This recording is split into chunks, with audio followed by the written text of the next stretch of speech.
Je suis originaire de la région du Tigré, en Éthiopie. Le 4 novembre de l'année dernière, une guerre a éclaté entre le Front de libération du peuple du Tigré d'une part et les armées éthiopiennes et érythréennes d'autre part. Une semaine plus tard, les forces armées sont entrées dans mon village, situé dans le sud-ouest de la région, près de la frontière avec le Soudan et avec la région voisine de l'Amhara.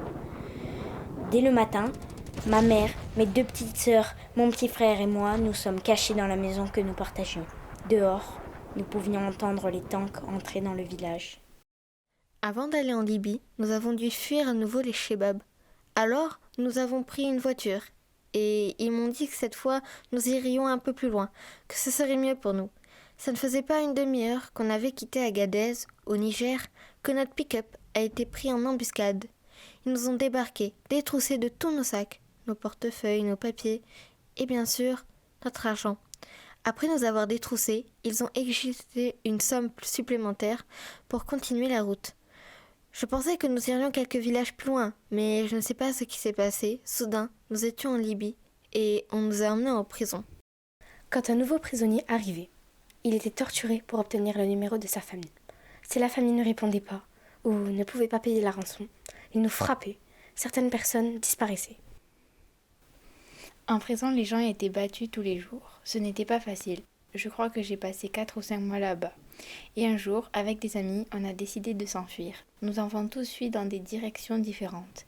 Je ne sais pas où ils sont maintenant. J'ai couru pendant très longtemps, jusqu'à que je sois épuisée. À un moment donné, je ne pouvais plus courir.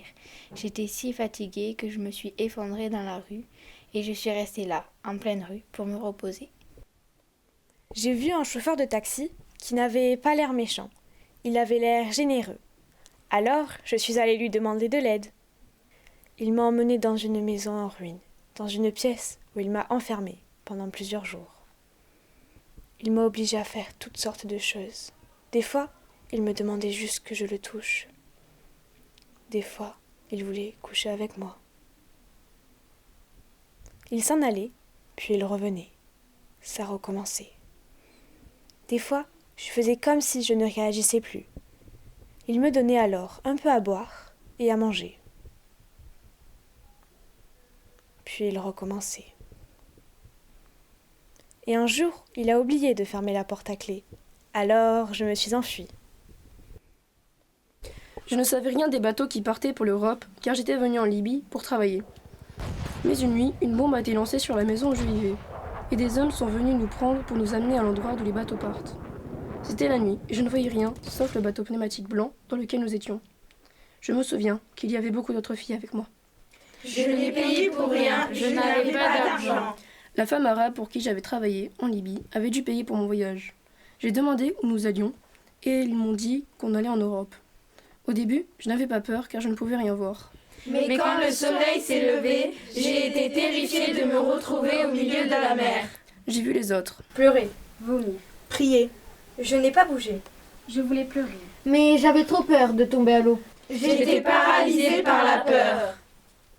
J'ai passé 4 jours en mer avant d'être secourue. La nuit, nous avons quitté la Libye. Le fond du bateau s'est fissuré.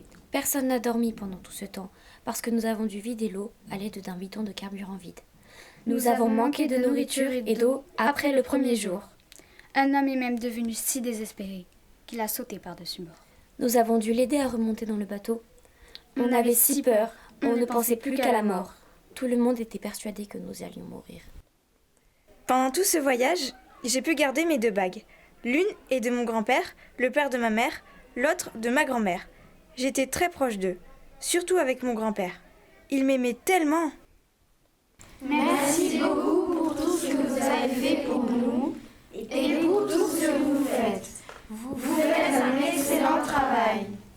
Peut-être qu'un jour, je serai sauveteur. J'aimerais bien. En Somalie, je pensais travailler dans l'ingénierie informatique. C'est la seule chose qui nous est proposée. Dans mon pays, on nous dit que c'est le seul métier qui fonctionne de nos jours.